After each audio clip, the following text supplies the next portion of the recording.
Halo, selamat datang di channel Penilaian ID. Di video kali ini kita akan membahas salah satu peraturan yang baru disahkan kemarin, akhir bulan September kemarin, yaitu Peraturan Menteri ATR BPN nomor 20 tahun 2020 tentang tata cara penyusunan dokumen perencanaan pengadaan tanah. Ada 4 hal yang dibahas dari permen ini. Yang pertama itu mengenai muatan dari dokumen perencanaan pengadaan tanah, yang kedua adalah tata cara penyusunan, yang ketiga mengenai pembiayaan, dan yang keempat mengenai sistem informasi perencanaan pengadaan tanah.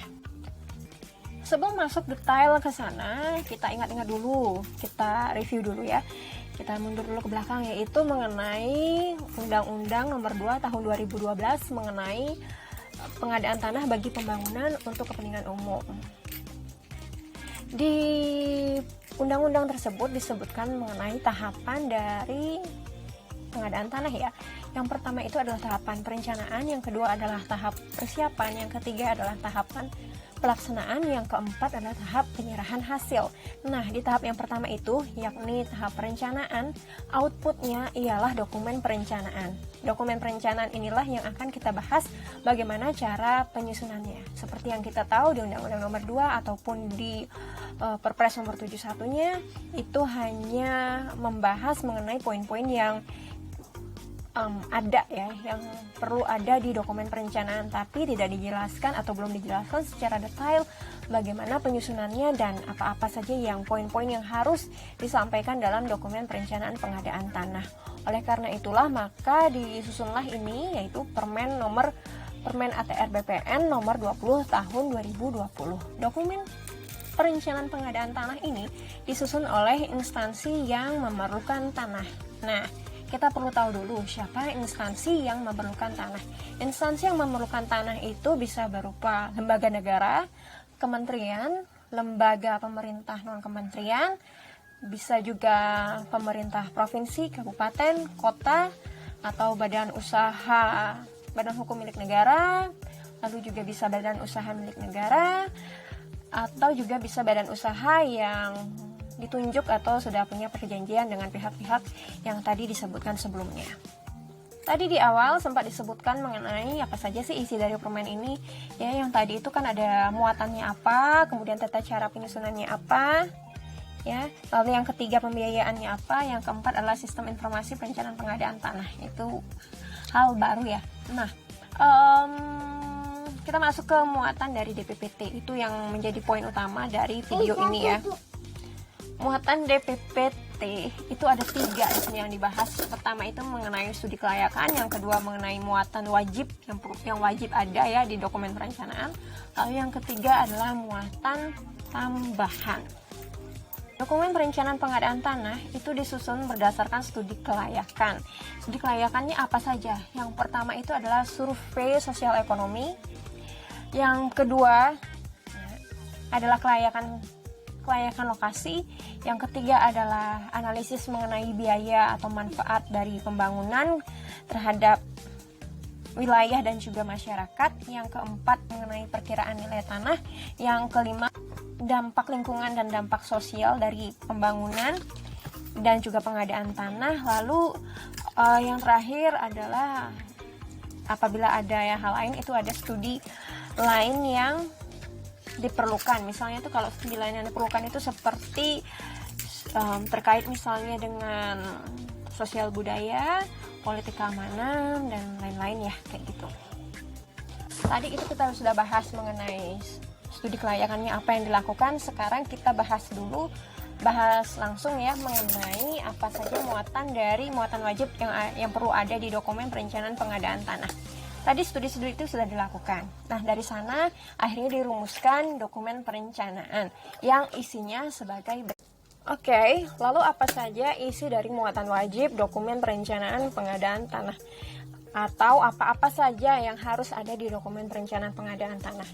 Itu ada 9 ya, ada 9. Yang pertama, pastinya perlu statement maksud dan tujuan dari rencana pembangunan. Yang kedua, kesesuaiannya dengan rencana tata ruang wilayah dan prioritas pembangunan baik itu nasional ataupun daerah. Yang ketiga, letaknya di mana. ya letak tanahnya di mana, yang keempat luas tanahnya berapa, yang kelima bagaimana gambaran umum dari tanah, yang keenam itu mengenai perkiraan jangka waktu pelaksanaan pengadaan tanah, yang ketujuh perkiraan pelaksanaan pembangunannya, yang kedelapan itu adalah perkiraan berapa dari nilai tanahnya, dan yang kesembilan adalah rencana penganggaran. Sebenarnya yang disebut sebagai muatan wajib dari dokumen perencanaan pengadaan tanah di Permen ini sudah pernah disebutkan sebelumnya di Perpres 71 tahun 2012. Correct me if I'm wrong, tapi di situ. Tapi di Perpres itu hanya disebutkan poin-poinnya saja. Kalau di Permen ini kan dijabarin seperti apa gitu ya cara nyusunnya. Nah, misalnya maksud dan tujuan, kita yang bahas pertama maksud dan tujuan. Misalnya pembangunan untuk jalan tol gitu ya. Maksud dari ini adalah begini-begini untuk rencana pembangunan jalan tol. Tujuannya adalah misalnya meningkatkan aksesibilitas segala macam. Lalu yang kedua, kesesuaian dari rencana pembangunan ini dengan RT RW dan prioritas pembangunan ya.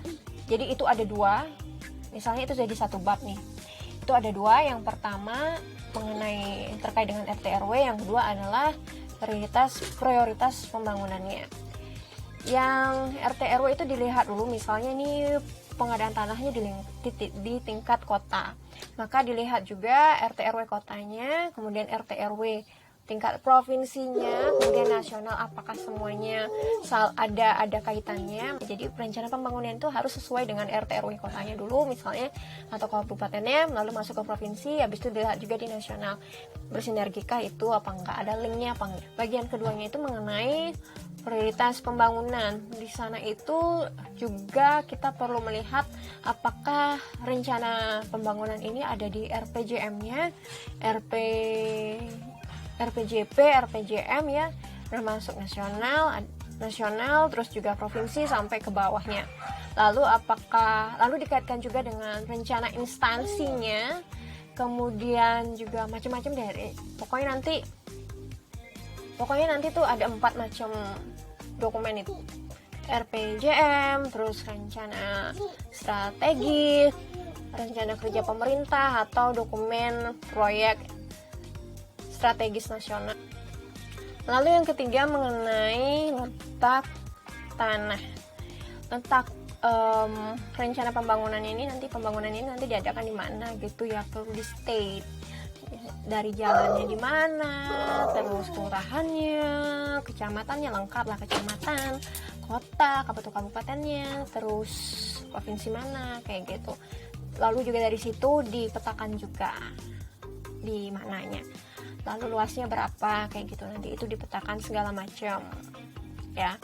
Biasanya sih instansi yang memerlukan tanah itu sudah pernah menyusun, misalnya kalau dia ingin membuat anggaplah suatu fasilitas gitu ya, itu sudah ada gambarnya. Biasanya diperlukan misalnya luas sekian, maka di situ dianalisis itu apakah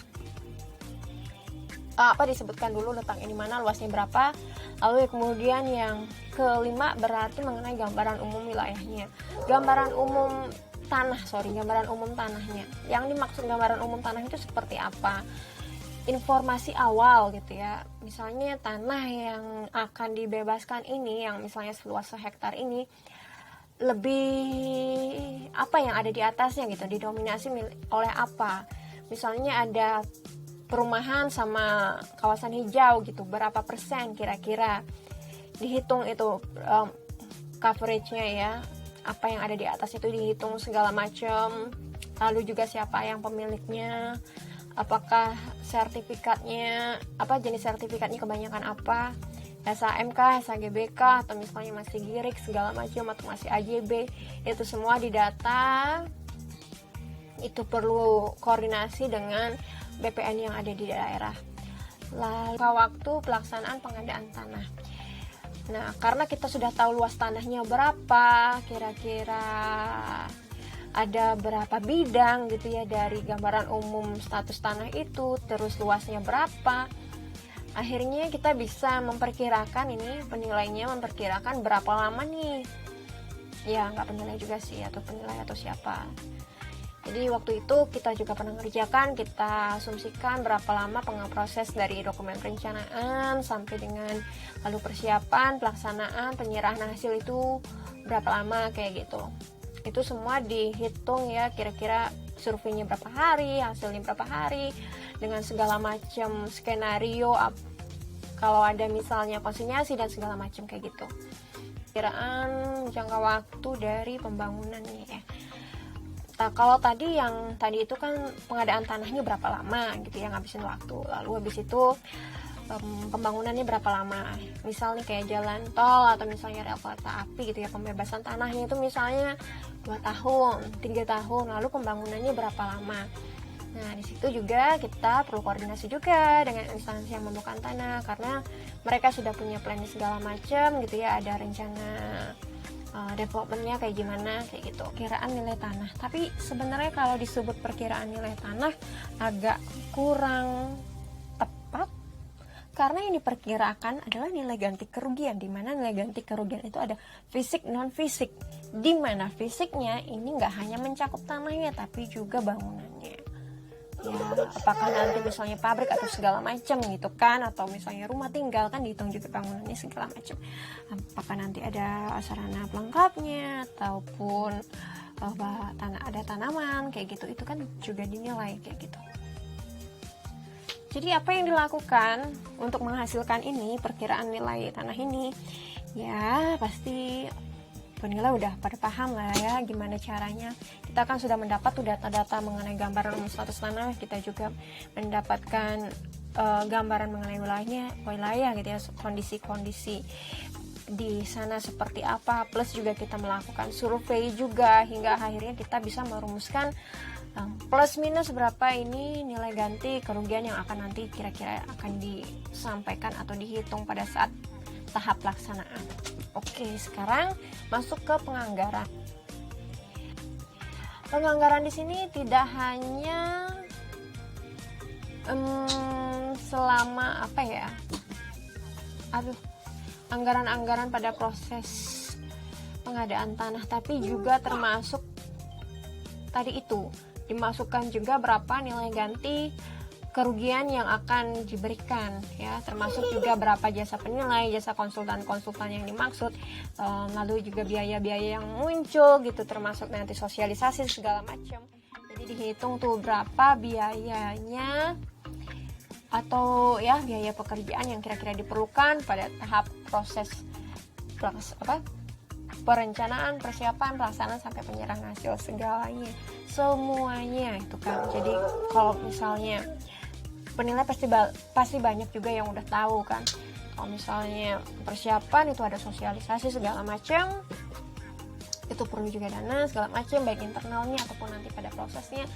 Lalu proses pelaksanaan dan juga penyerahan hasil itu semua dihitung. Nggak hanya itu saja, tapi juga sumbernya dari mana kayak gitu, sumbernya dari mana, berapa, dan misalnya dulu pernah misalnya menggunakan anggaran tahun sekian menggunakan tahun sekian kayak gitu. Oke, segitu dulu mengenai Permen ATR BPN nomor 20 tahun 2020. Untuk lebih lengkapnya bisa di-download peraturannya di website Penilaian ID. Itu sudah di-upload ya peraturannya, jadi bisa dibaca lebih detailnya seperti apa. Semoga video ini membantu gitu ya, mendapat insight mengenai garis besar dari muatan dokumen perencanaan pengadaan tanah berdasarkan permen tersebut. Terima kasih sudah menonton. Dadah.